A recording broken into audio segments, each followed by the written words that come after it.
Welcome back. October's ADHD Awareness Month. Attention deficit hyperactivity disorder affects millions of Americans from kids to adults, and it can make everyday tasks really challenging.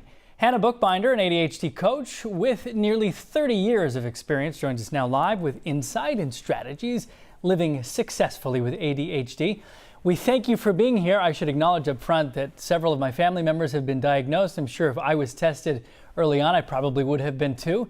What are the biggest misconceptions about ADHD that people should know? Good morning, Jacob. First and foremost, one of the biggest misconceptions is that people who have ADHD are innately lazy and they're defiant and aren't intelligent. And that is not the case. They are very innovative. They are creative and very, very resilient. Many of them have had to face a lot of challenges throughout the course of their lives, and so they've come up with their own ways to kind of recover, get their footing, and meet with success on a regular basis. Yeah, no, it's important to note that basic assumption and reality up front. There is a current nationwide shortage of ADHD medication like Adderall. What is causing this, do we know, and what alternative do people have? So there are a few causes for this shortage of medication. One is that there is a shortage of raw materials that are necessary for the medication. The other is that we are seeing an increase in the number of diagnoses because we're that much more capable and aware of what goes into the evaluation for ADHD, so we can more successfully, properly diagnose people. So more adults in particular are being diagnosed later on in life. So that in and of itself is causing a problem because we have quotas that are set for these medications. There's only a certain amount that can be created because they're a level 2 medication. So that causes a problem, and those quotas need to be adjusted to meet this increase in diagnosis.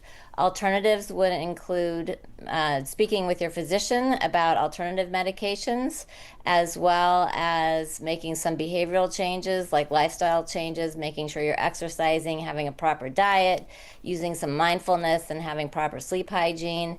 And then the other thing that you can do is to engage with people like myself or cognitive behavioral specialists, coaches who can teach you how to make some changes in your life so that you can be more successful, more efficient, and more aware of your time and able to focus. All great information. Tell us about the MyToad app, which I guess you recently launched. How does that help?